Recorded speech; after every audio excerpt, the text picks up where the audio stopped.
And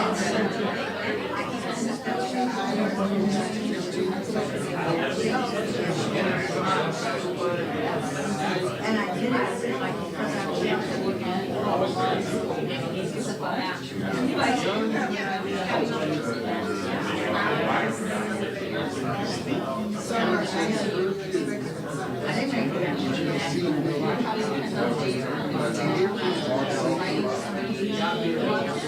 but the story.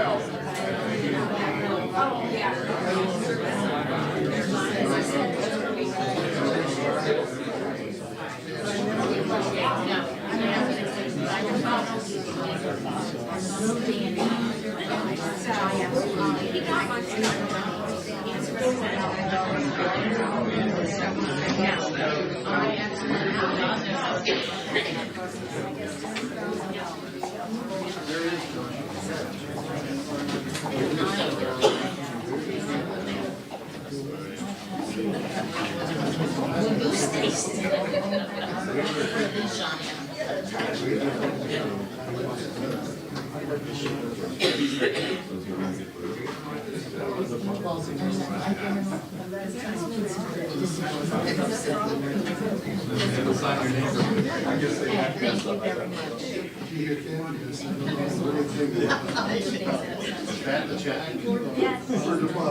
What's a camera?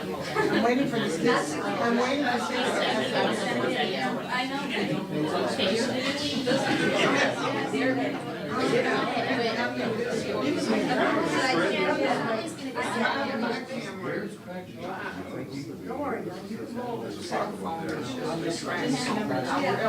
I'm not going to get this. I mean, I'm still look, I know. Yeah, I forgot. I'm not afraid to ask a question.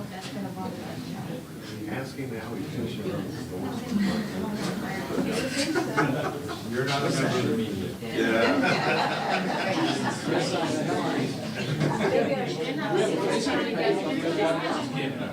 I feel like they need to. Everything is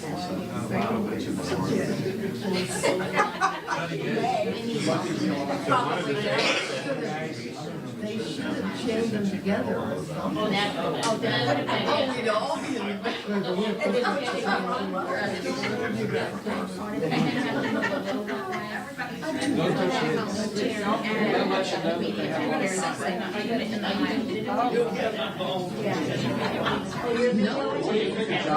Research takes about a month and a half. I don't get yelled at for having it down here.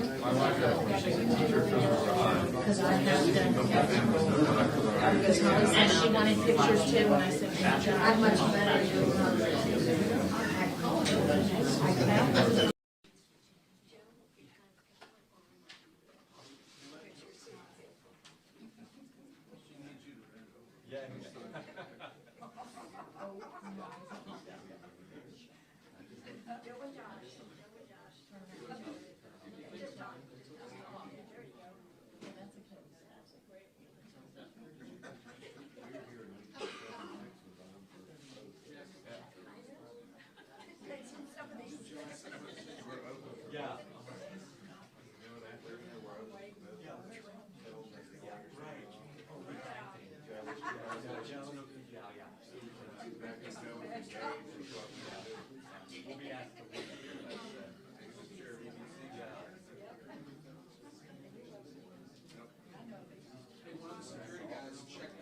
Oh, yeah.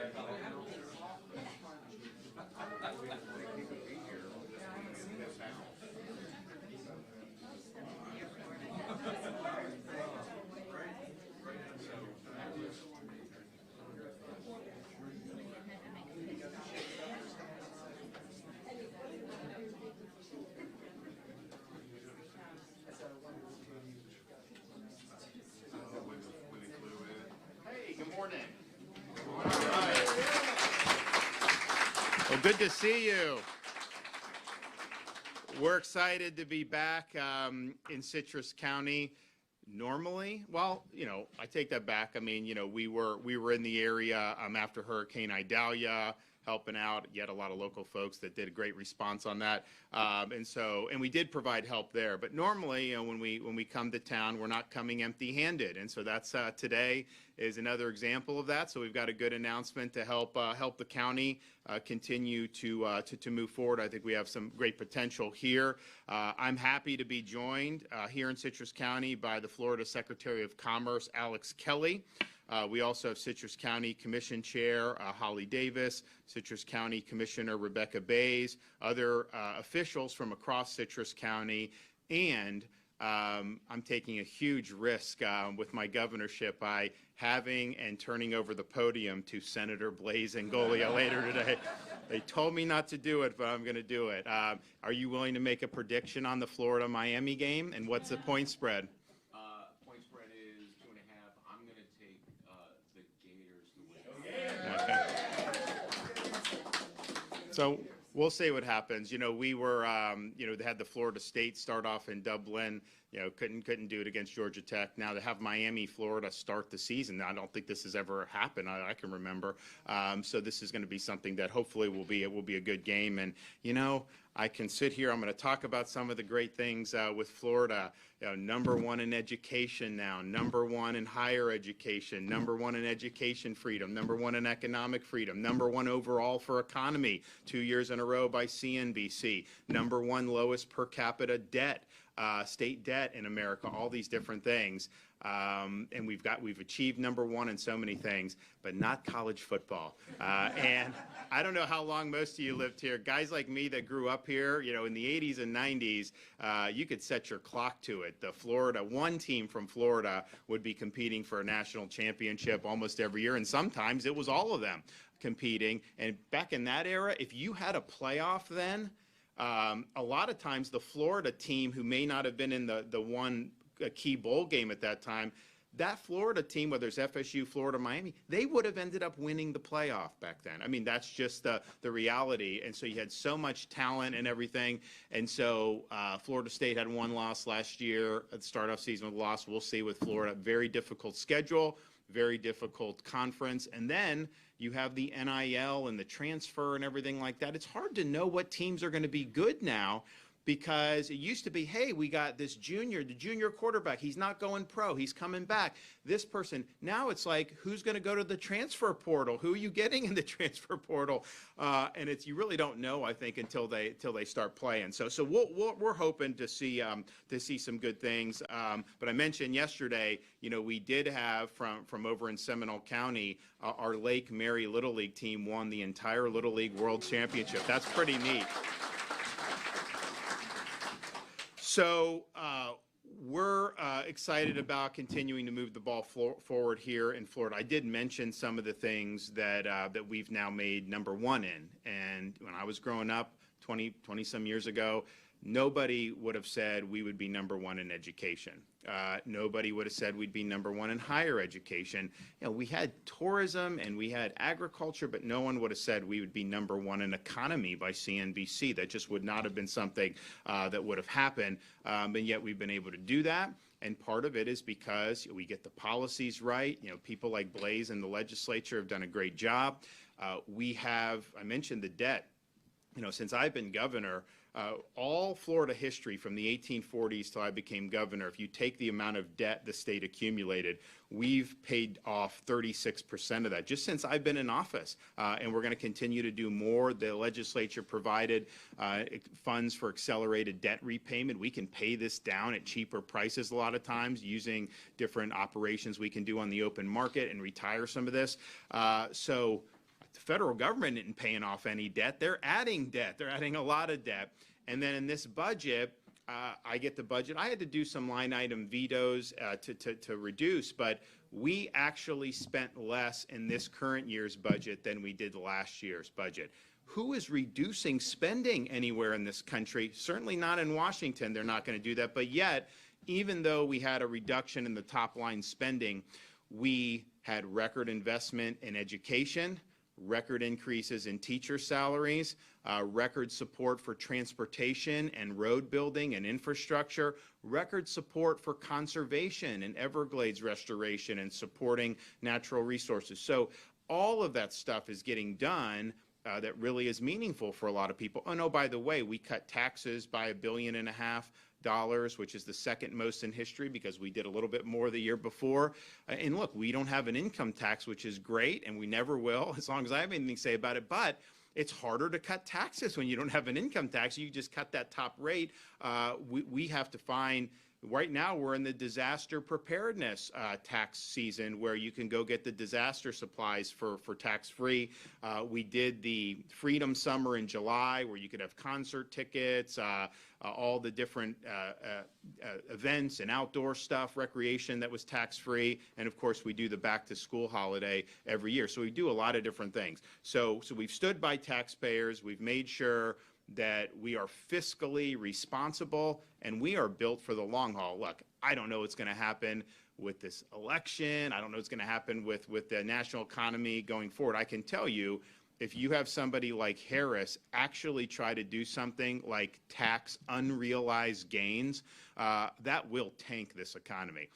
We will feel that in Florida big time. You will have capital flee from this country. And here's the thing. First of all, an unrealized gain, it's not even a gain until you realize it. I mean, values fluctuate.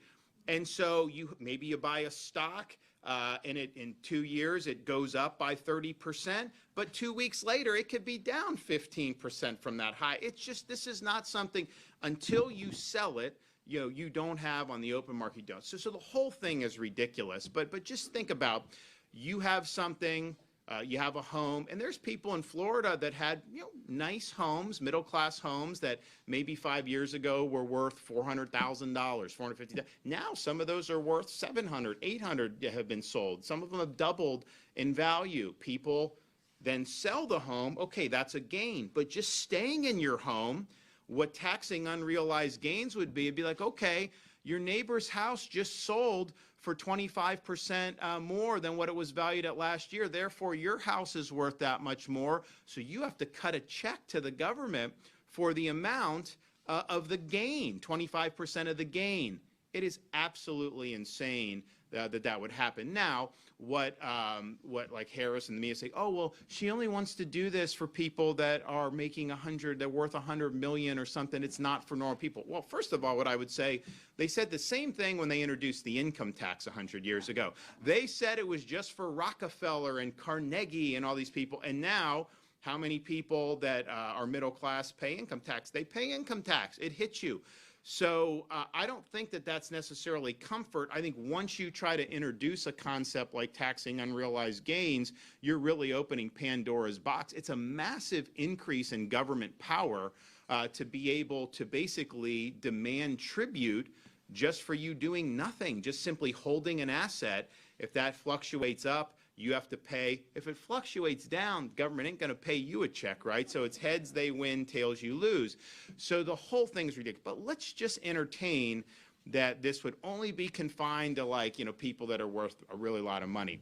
If you have somebody that's like a massive billionaire and they own billions of dollars, say, worth of stock for a company, well, if the stock goes up, then they're going to get hit for 25%. So what are they going to have to do? They're going to have to sell the stock in order to pay the tax, or some of the stock. What's that going to do to the market? That will absolutely destabilize the market. So you could be a retired cop, a retired teacher that has a 401k. If you have that stock, that is going to affect you because the value will go down. It's going to create huge volatility in the marketplace to be able to do that. So it's a horrible idea. And oh, by the way, it is also unconstitutional. The founders, when they created the Constitution, you could only do indirect taxes, so things like tariffs and impose on duties, things like that. The 16th Amendment created an income tax, but that is only for income that's actually derived income. It's not for potential gains. So there is no source of constitutional authority for Harris to try to tax unrealized gains. And so and look, I'd hope to say that the Supreme Court would nix it, but you know, these judges, you just don't know. I mean, sometimes they're good, but then sometimes they don't do what's right. So the whole thing, I think, is a huge problem. But that's just one piece. They also want to do capital gains rate at 44.6%. Which again, this is people selling homes. I mean, you know, if you have a home for 20 years and you sell it, the gain is a capital gain. So why should you have to pay half of that to the federal government? It makes no sense. And that all this stuff, you've been paying property taxes on that the whole time anyways. So things that have already been taxed to then go and do a huge capital gain tax that's even higher than the income tax, then they'll say, oh, it's only going to be for the wealthy. But again, I don't think that that's true, because I think once government gets its hooks in things, you know, the reality is there's some people that are very, very wealthy, but if you look at where the real money is, like if you taxed 100% every billionaire, you wouldn't even come close to making a dent in the federal budget. I mean, like, you know, you're talking about you'd be able to get, you know, a couple $100 billion. We're trillions, 34 trillion in debt. The real money for these guys that want is to just take some out of the whole broad middle section of the country, middle class. That's what they would want to do. So I do think it would end up hitting middle class people, but still, it's just really, really bad. And then how much money are they going to spend going forward? Fact of the matter is the inflation was accelerated by Biden stimulus. What Harris voted for at the tie-breaking vote in 2021, and then the so-called Inflation Reduction Act, which was not about reducing inflation. It was about pursuing an agenda regarding climate ideology and kneecapping domestic energy production, which is also very bad. So that's that vision. And so there's a lot of uncertainty out there is the point. But Florida, we have protected ourselves so that if you do have some rough waters, you know, what we have to do, we have this big surplus. You know, if we have revenues go down, because our revenue goes up even while we cut taxes, because Florida's got a lot of economic activity. But if some respects the national economy did bad, if they did policies that hurt us, and say we had some revenue decline, and then you're like, well, what about education? What about roads? What about, you know, environmental stewardship? All you do is you move some money from the big surplus and you plug it in and you're fine. Like that's literally all you would have to do. No tax increases. You wouldn't even have to do any real spending. I mean, I'm always looking to cut spending because I think there's ways you can find more and more efficiency. But Florida, we have the lowest per capita number of government bureaucrats at the state level of any state in the United States, the smallest government of any state in the United States based on the number of employees that are poor. So we do a good job on that, but all you do is just plug and play and you're going to be in good shape. And I think that's something that's really important. And we vetoed billions of dollars in spending since I've been governor. And not that some of it was not good, some of it was fine, but it's like, okay, you got to prioritize. And I want to make sure that we are built for the long haul, that we're able to withstand whatever may be thrown our way that are beyond our control. Heck, even the natural disasters, you know, we put aside $500 million every year for disaster response. Would you rather have Florida leading the charge for you, or would you want to rely on the federal government leading the charge for you? Fact of the matter is we've pioneered a lot of ways to be more effective at disaster recovery and response. And so we have housing programs, we have home improvement programs that we've been able to do. It goes much quicker, much less red tape. Sometimes we get reimbursed for it, but if you don't, that's fine. We have the ability to do that and to get people back on their feet. So all of those things I think are really, really important, that the state is in really good fiscal shape. There's other states that are functionally bankrupt. They have all these massive unfunded liabilities, massive gaps in their pension system. Some of them are like 40% funded, 45% funded in their whole pension thing. And the thing that gets me is a lot of those areas, you know, they will have like someone be a police officer in like New York City, and a lot of times when they retire and start getting their pension, they move to Florida and spend the money here. So they're not even getting the bang for the buck. We end up getting the bang for the buck as a result of that. So we're in really good situation. Now, we've also had, since I've become governor, we've been #1 in new business formations across the United States every single year since 2019. So Florida is a place where people want to start businesses, and it's not easy to do businesses. Most new businesses don't succeed, but I think we've made it so that it's an inviting environment for people. Of course, we have the highest credit rating you could have, AAA, which is not always true with the federal government, and I think people really in almost every part of Florida understands intuitively, without even me telling you, we are #1 in domestic in-migration. People fleeing from some of these other states. Florida's the place where people are looking for brighter horizons. I always tell people, I'm not asking for people to move to the state. There are other governors that will beg people to move to their states like they need. I'm not doing that. We've got a lot of great people. We've got a lot of great stuff. Businesses that move here, a lot of times they're doing it organically. It used to be we'd have to go around the country years ago and try to persuade. Now people are persuaded already and they're doing it. So, we have a lot of folks that want to move here. Now there's challenges with that too, but I do think it is a testament to the fact that in a free country, people that can vote with their feet, they're choosing Florida over any other state in terms of the net in migration. We also are, if you look at our economic growth, 2019 when I became governor till the present, the whole U.S. economy has grown at 11% total. Our GDP has grown 22% here in the state of Florida. We've almost doubled economic growth throughout the rest of the country. We have also added jobs in 49 of the last 51 months since May of 2020, obviously with the COVID interruption that we had briefly. And our private sector job growth rate has exceeded the nation's as a whole for 40 consecutive months. So we're out kicking our coverage. We're doing better than the nation as a whole.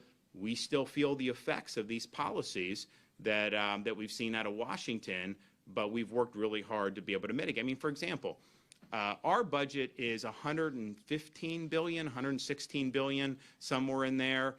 To put that in perspective, New York State has fewer people than we do now, and their budget's twice the size of Florida's budget. But what are they spending it on? Are their roads better than ours? No way. Are their schools better? No. Are their services more efficient? I don't know. If you needed a driver's license, would you rather do it in New York or would you rather try to get your license in Florida?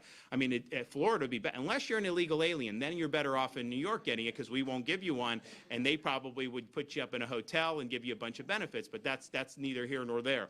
So we have a really lean, mean ship, but that is, in the overall scheme of the economy, 116 billion, that is a drop in the bucket. So in things like inflation, whether we cut spending a little bit like we did, which was right, or even if we would have increased, that is not moving the needle on inflation when the federal government is borrowing and printing trillions and trillions and trillions of dollars every year. So our philosophy has been the last few years is, okay, let's provide relief to Floridians and make sure that we're doing whatever we can. So one thing we did, and Blaze was helpful with this, we now in the state of Florida, for families who have, for baby care, no baby items are taxed anymore in the state of Florida. Diapers, wipes, cribs, strollers, anything involving baby, you get tax-free. So if you think about that over the period of how many years where they're in diapers, where they're doing this, all this stuff adds up. I mean, I can tell you, I mean, we're 7, 6, and 4 now. We went through a lot of diapers. It's expensive. And so that, just on that, you're saving. When I became governor, we had, our daughter had just turned 2 right after the election in 2018, and our son was 9 months when we took the oath of office. We didn't even have our 3rd yet. And so as we worked through, they got bigger. And so when we did the tax-free baby items, our youngest was basically just getting out of diapers. And I remember when we did the bill signing, I signed it. Everyone was happy. When I went home, I told the First Lady, we just did tax-free for all baby items to help families navigate the cost. And she just looked at me and said, "Why didn't you do that the first year you were governor?" Well, we didn't have Biden inflation then, but nevertheless, people are saving. So we're working really hard to be able to do that, and I think it's something that's really important. Final thing I'll say before I get to the announcement is on education. We have the most affordable state university system in America for Florida residents. You know how much tuition has increased in the state of Florida at our state university since I've been governor? Zero. Not one penny of increase for tuition for Florida residents. Are you able to say that about universities in other parts of the country? I don't think so. Certainly, there's no private universities you'd be able to say that. So you're going, the average tuition is about $6,300 for Florida residents. Our top students who have good scores, they get 100% of tuition paid for with Bright Futures. And then one rung below that, we have the 75% scholarships that you do that. And we fully funded that in the budget again. We had some people in the legislature a few years ago. We're going after Bright Futures. I'm like, no, we're gonna keep that. It's important. People utilize it. It's also important to keep good students in Florida.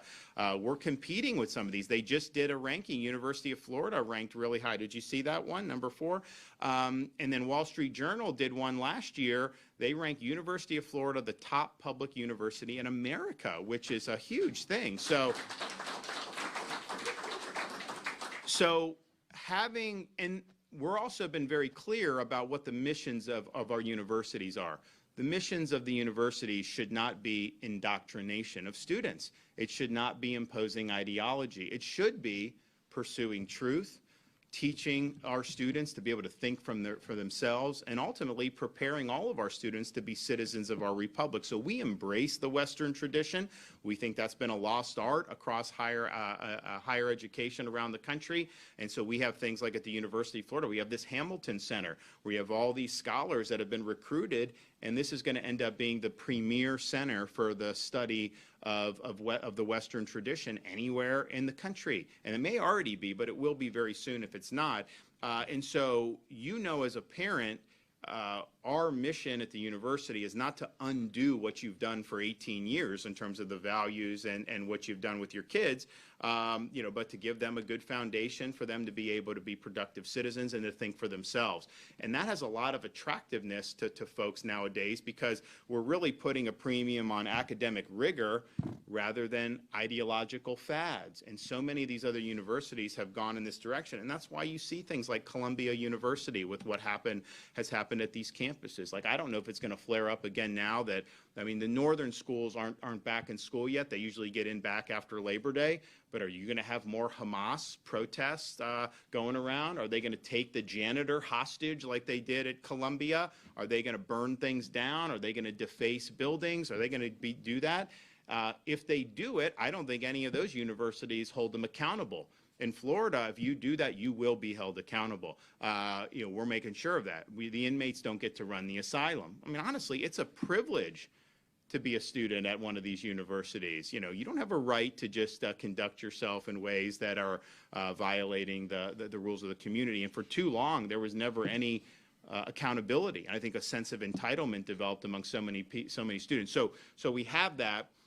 It's affordable, and you're able to do, which I think is just something that's really, really big. So I'm very proud of that. But, and I always say this, as proud as you are of some of these rankings, as proud as you are seeing more people wanting to apply out of state, and you do know that we do have for good students out of state, if they have certain test scores, they can qualify for in-state tuition based on their grandparents' residency in Florida. So we've done that, and we've helped a lot of students out of state who have roots in Florida.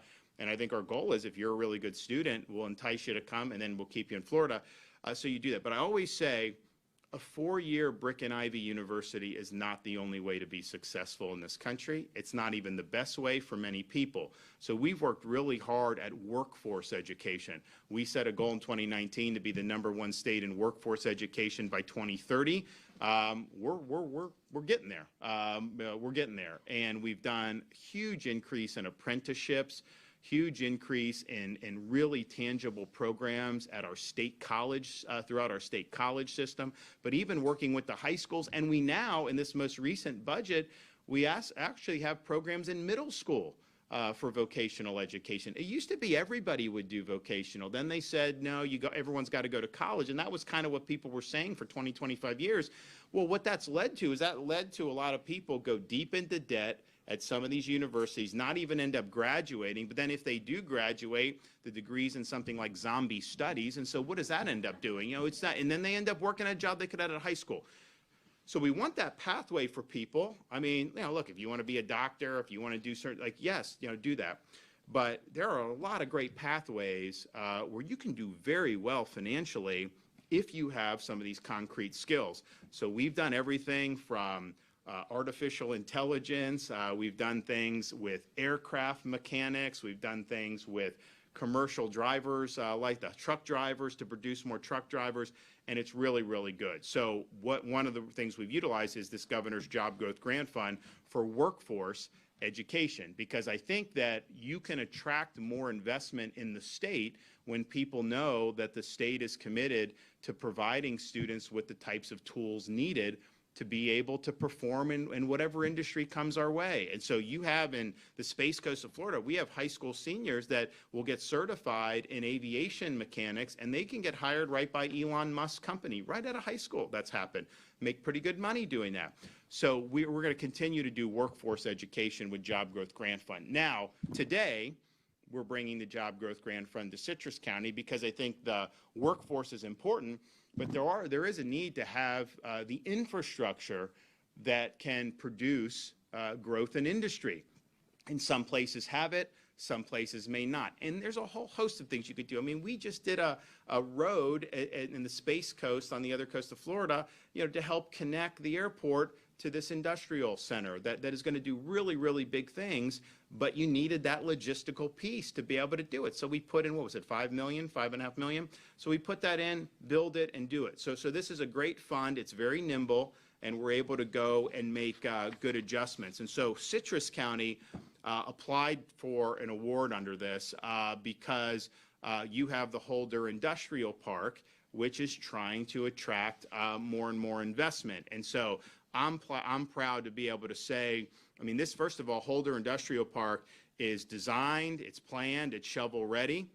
This can be something that could make a really big impact. So we were requested to award $2.8 million through the Job Growth Grant Fund to Citrus County to help with the infrastructure in and around Holder Industrial Park. And I'm pleased to say I am here delivering that $2.8 million for Holder Industrial Park.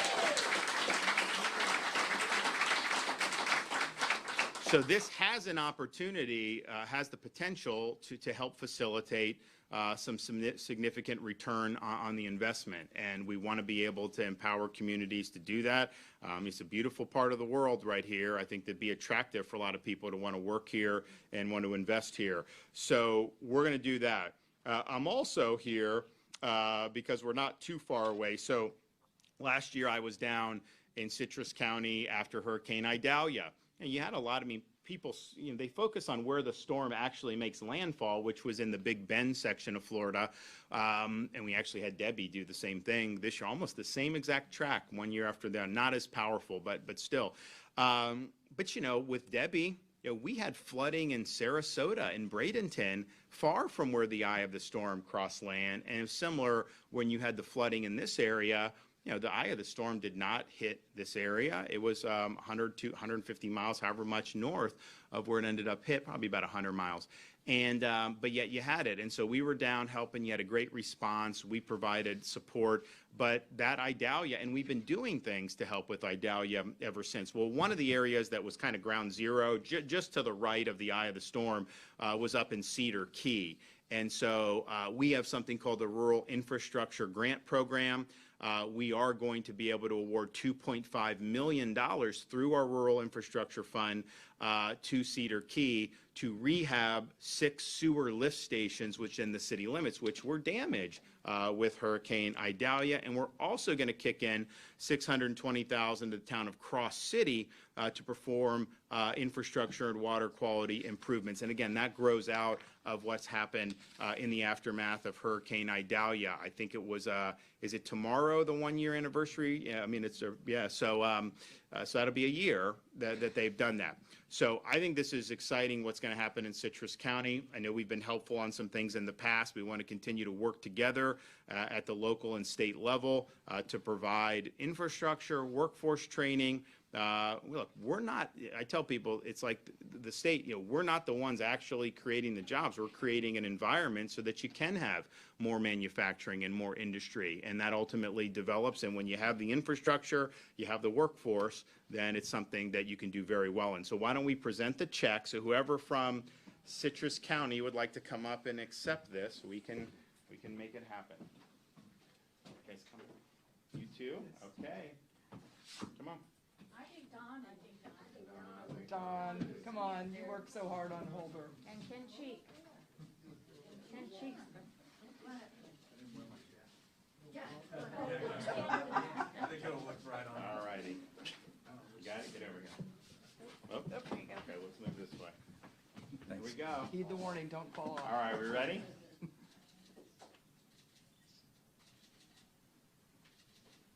Good deal. Congratulations. All right. Thank you. Thank you, Governor.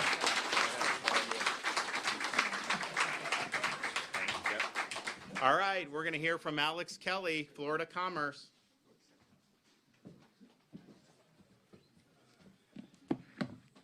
Well, Governor, thank you so much for your leadership and support today in making this Job Growth Grant Fund Award for Citrus County for the Holder Industrial Park site. And thank you for making these Rural Infrastructure Fund Awards also for Cedar Key and for Cross City. We talk a lot about economic development and workforce development from sort of blue sky days perspective.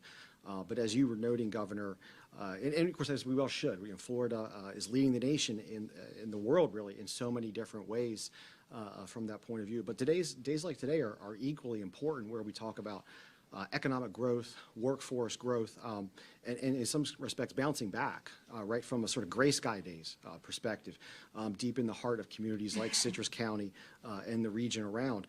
And when we talk about those gray sky days when maybe a community gets knocked down but gets back up quickly, as you did, and Governor, when you and the state of Florida are helping a community get back up quickly, when the legislature is leaning in to help a community get back up quickly, get back up on its feet, become more resilient, and become more infrastructure, workforce, and business ready.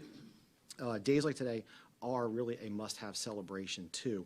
Governor, thanks for your leadership. I will say regarding the recent storm, Hurricane Debbie, we've already seen 42 emergency bridge loans go out to businesses throughout the region for nearly $1.6 million to help those businesses keep their doors open and get back on their feet. And likewise, we're going to see another 16 loans going out in a day or two for a few more businesses that were impacted by the storm. And these kind of awards, they're bridging sometimes small gaps, sometimes large gaps for businesses, just like last year when the award was made in October of last year for a $5 million award. Mayor Meek, for you and your team, it was great to work with you on that to help Crystal River, kind of bridge that gap in operations. And so, Governor, it's great to be here in Citrus County to really see and support this vision. It's great to work with the team here in Citrus County on this vision. That frankly, it's probably going to change Citrus County and maybe the region for the next 20, 30, who knows, 50 years from an economic resiliency point of view. I mean, it really is a catalytic change, and it really is a big vision. And I actually reflected on this a little bit because I actually used to live in Citrus County for a little bit, a long time ago, 22, 23 years ago. I'm a little older than I look, but I lived here a long time ago, early on in my professional days. And Citrus County is, Governor, you said, is a great place to live. It's a great place to live. But this community needs that injection of high demand, high wage, job growth. It's going to be catalytic for the future of this community, perhaps more so than a lot of other parts of the state. And that's a vision that was brought forward here locally by the team here. And so it's great to be here to support that local vision and really elevate it. We're looking at, directly about 1,000 jobs are going to come out of this. Indirectly, about 2,000 to 3,000 more jobs will come out of this. That's the kind of change that when you think as to how that relates to maybe young people who are growing up here, that is an opportunity to say, I love Citrus County, I want to stay here, and there's going to be a great job here for me to stay here. And that's the same kind of catalytic opportunity that says to moms and dads in Citrus County, when their youngsters are growing a little older and they're getting to that point in life where they're going to make some of those decisions about their education, about their career, that's a peace of mind for moms and dads that says, if their young ones love Citrus County, they're going to have an opportunity to thrive here and stay here. And Governor, thank you again for your support of both the investments in Cedar Key and Cross City as well. Those investments and really Rural Infrastructure Fund investments, Governor, that you made in November of last year, once again then in February of this year, and now these two investments, they're really all based on prioritizing those communities that had during Idalia, and even some to a lesser degree during Debbie, had some of the water and sewer and other critical infrastructure get overrun. And there's engineering, there's infrastructure that needs to be modernized, because all of that relates to the ability of those communities to stay open, support their schools, support their businesses, and support their residents. And so, to that end, I just want to close by saying thank you to all of our local partners, particularly here in Citrus County, for working on these. I want to thank too, Duke Energy was a big part of this project here in Citrus County. I want to thank them for their effort. And really just, want to say, just looking forward to continuing to support you on these projects as you build them out and grow those jobs and create that opportunity. So thank you so much, Governor.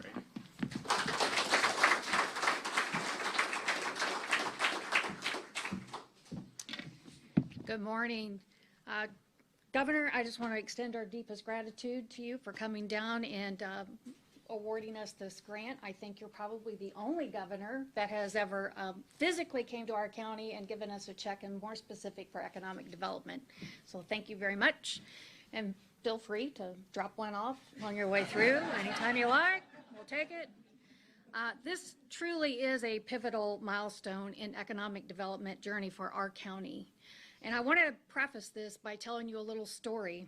And this means a lot to Citrus County. The Great Recession created a decade of economic consequences, which was some of the worst and darkest times of Citrus County. We had massive foreclosures. We laid off 250 of our staff in the county. We lost 600 of our most talented workforce. We spent down our reserves. And to put it in perspective, just this year, our ad valorem tax collections just equalized to 2008. So this little bit of help, this means a lot to Citrus County. We watch every penny we spend. We're very frugal. We do the right things. But the great part about this is that there is what was a dim light at the end of a long tunnel is now certainly getting brighter. It's been said that perseverance is not a long race, it's a mini short race, one after the other. And in short races, over the long haul, relationships matter. And I say that relationships matter because they truly do. I can tell you, Ruaz sitting back here with Duke Energy, she was a pivotal moment back in 2012 when all this collapse happened. Duke Energy came in, they brought their site selectors to town, they identified the Holder property, and we went to work in helping plan a future for economic development in Citrus County. Don Taylor, we can certainly share some war stories. I want to thank Mark Wilson and his team at the Florida State Chamber. There's never been a time that I haven't been able to pick up the phone and call Mark Wilson on his personal cell phone and say, Mark, we're in need. We need your help. And he's there to help thread the needle and guide us where we need to go. When this journey started just recently, back in May, when we found out there was some great opportunities, I was able to pick up the phone and call Jason Mon at the Economic Department in Tallahassee. He got right on it. He came in, he met with our team in Citrus County. We went to work and developed a plan to get this grant pushed forward, and we're seeing the rewards of that here today. We also have a great team in Tallahassee with our Senator, Blaise Ngolia, Ralph Masulo, who is termed out and leaving, but I am telling you, I'm looking so forward to the next state representative, Mr. Groh in the back. And I know he's going to do great things.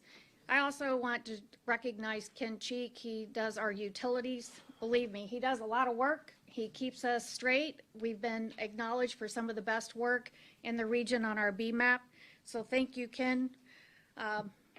Once again, Governor, I'll end there, but thank you. This is very important to us, and we appreciate whatever you can do for us. Absolutely. Thank you. You sure you want to turn over the mic to me, Gov? Not really. You good? but, yeah. All right. There's a reason why I am the governor's biggest cheerleaders, because I'm such a fan of what this man does.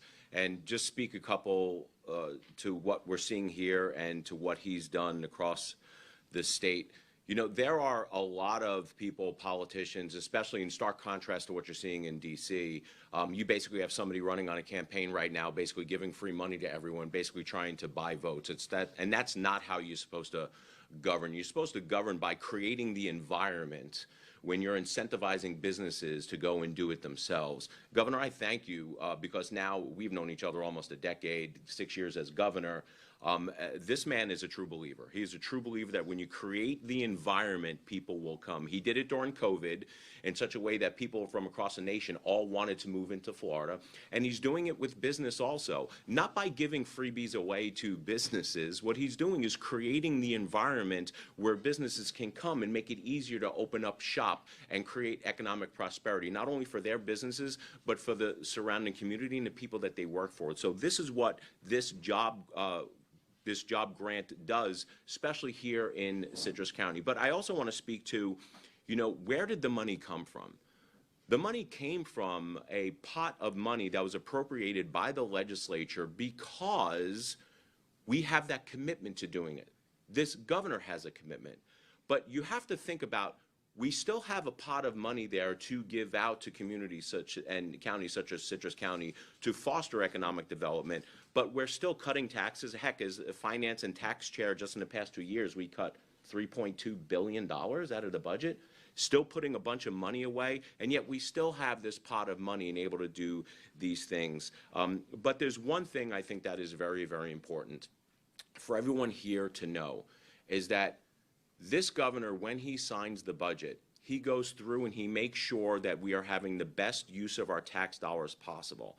And the governor, quite frankly, could just sign the budget. I know he does it during a press conference, but the governor can just put the budget away, send out a press release and say, hey, look at all the great things that we're doing for Citrus County.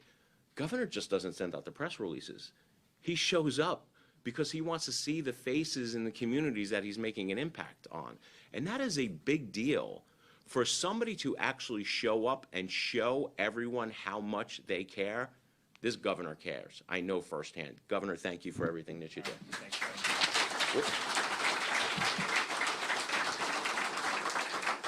And go Gators. What do you have up your sleeve for next legislative session? Any teasers? So the Angolia press conference will start right now. Blaze has done a lot. I mean, you know, all the stuff we've done, particularly since with the Biden border crisis. I mean, my first year as governor, we banned sanctuary cities, but then what we've done is, you know, ensure not only just, we never did driver's license for people here illegally, but not having any ID cards by local governments or any benefits, not recognizing those benefits from other states, making sure that we were doing everything we can to deter that border crisis from coming here. And he's really been, I think, the leader on almost every single one of those issues. I know there may be a couple things left in the hopper that we'll do, and you know, certainly I'm happy to get behind at the appropriate time. But I want to, you guys are fortunate. You got a really strong senator here who's delivered a lot. In just, I mean, you've only been in a year and a half for 2 sessions, right? Yeah, so he's got a lot more good stuff to do. Okay, with that, I take any questions. Anybody? Governor, you brought up judges earlier in today's news conference, so I want to talk about the TransCare ban ruling. And opponents are saying that that's going to strain the healthcare system and harm patients. What's your response to that, Governor? It is the mutilation of minors that is harming people. It is wrong to do this. You do not take some 14-year-old and pump them with hormone blockers and try to change their sex with an operation. It's wrong. People that have gone through that, there's so much lasting damage that has happened. It's not based on sound science. And in fact, most of these countries in Europe that are more liberal than the U.S., like Sweden, they have pulled the plug on this. The United Kingdom pulled the plug on this. So what we did is protecting young people. And here's the secret on this. There's a lot of people that make money on these surgeries. That's why it's going on. You'll have a parent, look, when you're at that age, that is a tough age. There's a lot of things that happen. And so as a parent, it's not easy to navigate that. I mean, I think anyone can appreciate that. I mean, mine are a lot younger than that, but it's like, I know once you get into that. And so, you know, you want to be able to help your kid. And so you'll go to a doctor will say, this is what you have to do. You have to do this surgery to try to change their body parts. And that's based on junk science. It's based on ideology. It's causing a lot of damage to folks. And what we did was put a stop to it in the state of Florida. We're not going to be a cottage industry for the mutilation of minors. That is not happening on my watch. And what we did by doing that is to just recognize, I mean, how would we possibly say as a state that you cannot have a tattoo at age 14, you would not be able to go sit at a bar and drink beer at age 16, even with your parent you wouldn't be able to do that, but somehow you could have these mutilation procedures where they're trying to change your body parts and try to change your sex at age 15 or 14? How is it? And because it's obviously inappropriate in those other situations, of course it's inappropriate here. Now, we had a judge initially say that that was somehow unconstitutional to not allow, which, first of all, that is like, no one would have said that it was unconstitutional even 10 years ago. It conflicted with what the 11th Circuit had already done, which is our federal court of appeals that covers Florida, Georgia, and Alabama, because they upheld Alabama's law that was very similar. So we knew on appeal that we would win. We were able to win that, and so that's going into effect. But that is going to provide protection for people in very vulnerable situations. We are not going to let these people who make a lot of money off doing these things be able to do that. And you know what happens is they do a procedure at age 15. And a lot of the dysphoria that happens with young people resolves itself by the time they become 18 or 19. That's like 80-some% of the cases. Why would you do these irreversible surgeries when it's likely to resolve anyways? And so what happens is then they get older, they have huge problems. Some of them are sterile, get sterilized with this. Others have all kinds of other physical problems. It causes emotional problems. But these guys made money off it. You should be able to sue those people that are performing those procedures. I think that should be anywhere in the country. You should be able to sue for damage that is done, because I think it's a false bill of goods that's being done. And we're actually now finally starting to see courts produce or accept some of the evidence that shows that this is a bill of goods. And so I think it was a no-brainer that that was upheld. It should be upheld, and I think that the United States is lagging behind many other industrialized countries. A lot of these other countries dabbled in this with the sex changes for minors, and they recognized that it was doing a lot of damage, that there was no solid evidence-based medicine to support it, and that they discontinued it. And so Florida, we're kind of one of the leaders here in the United States. Clearly, you've got big problems with the administration in Washington and how they view all this stuff. But, you know, you are in a situation where, depending on how the outcome of the election goes, I could absolutely see a Harris administration try to wield the administrative state against states that have done things like we did to protect minors from the mutilation procedures, but then also even things like ensuring that you're not jamming the men in the women's sports. We've protected women's sports in the state of Florida. They have a right to compete with fairness and integrity.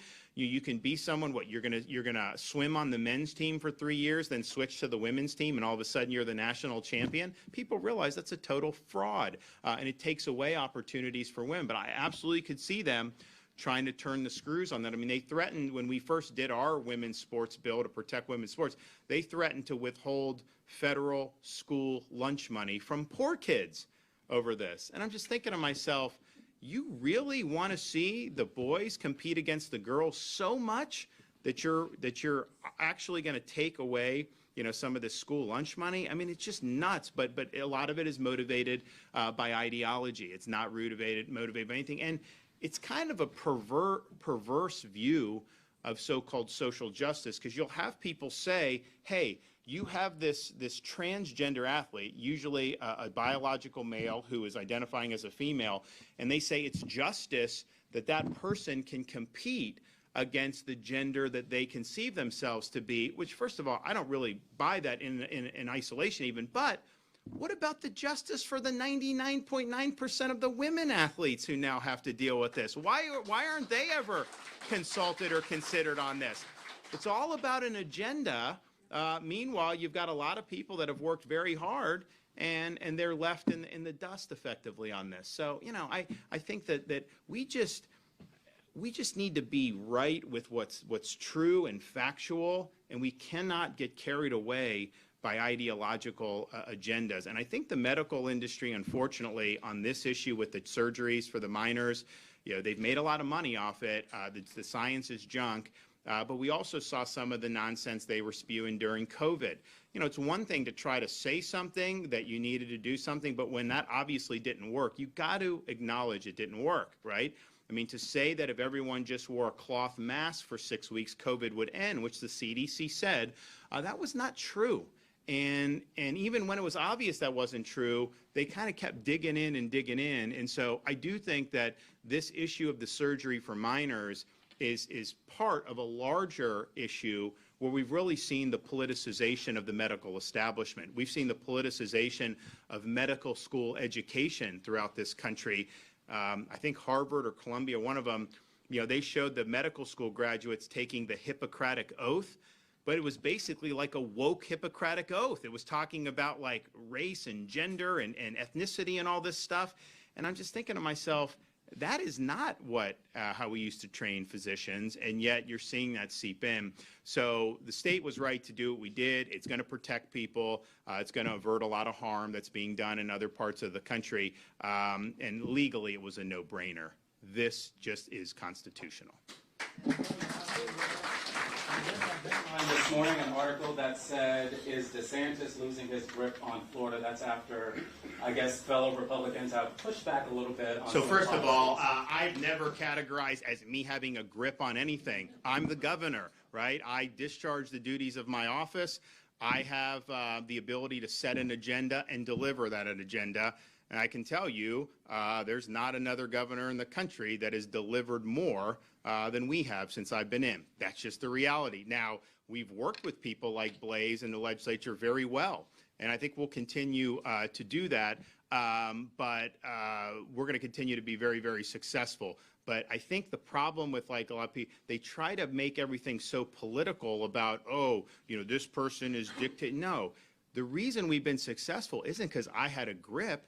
It's because I was standing for things like the issue you just mentioned, like some of the things we've done with illegal immigration, like the economic policy that people recognize were good policy, and they wanted to see it. You know, if we're out there saying we're gonna fight Biden's border crisis, if Blaze were to be your senator and say he wanted to side with Biden, you guys wouldn't like that. Now, he would never do that, but the reality is you know, getting things done and really leading, and we're going to continue to be able to do that. So I've never been one to follow chatter at all. I do not care about it. I don't read. I don't read the chatter. I don't listen to the chatter. I don't do anything because the chatter changes, you know, on a daily basis. The news cycles change. That is not the way you can be a leader, by worrying about chatter. And Blaze mentioned during COVID navigating us out of that. The best decisions I've made as governor to say kids must be in school, every school has to be open, to say everyone has a right to work, because you know you had local governments, not here, but in South Florida, some others, they were restricting businesses, and so we did, you know, a couple months into COVID, we said no local government can restrict your right to work or operate a business. You can't fine people for not wearing masks or things like that. So all those decisions that really set the foundation for Florida to boom, because we were the free state of Florida, none of those were considered popular at the time. I had a lot, quite frankly, there were a lot of Republicans who were not supportive of what I was doing. Every Republican now says those were the right decisions. At the time, that was not the case. So if you listen to chatter, you're not going to be able to get the job done. So that's not anything I do. I don't conceive of my job in those types of terms that people like to do. I can tell you we're going to continue to be very productive. You know, we're going to be rolling out some more stuff. over the next couple months. But, this is election season. There's a lot going on with that. And I think Republicans in Florida are going to do well. We're clearly going to have a supermajority in the Florida Senate of Republicans still. And I think we're going to have a really big majority in the House. I think we're over 80 some now. Now, 22 was a high water mark. I mean, that was a massive landslide, and that you saw that up and down the ballot. So we'll see how 24 plays out, but I think it's going to be a good year, and I think we're going to have an awful lot to do when the dust settles on that. So stay tuned, and I hope to be back. I don't necessarily want to have to see anybody's roads flood or homes flood. So hopefully, knock on wood, we get through. But I do know this. We prepare for that, and we're just now getting to the height of hurricane season. I think once you hit September, it's like that month is really, there's a lot of static out there. So we're prepared. We've done a lot. We did have Debbie, which was a relatively modest hurricane in terms of the wind intensity.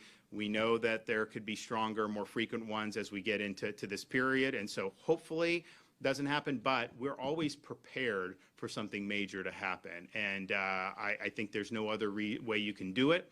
So if you see me pop up on the Weather Channel at some point over the next 30, 45 days, you'll know that we're trying to get ahead of it and are getting ahead of it. So we'll see what happens. And then we look forward to this Florida versus Miami game on Saturday. Should be good. Thanks, everybody.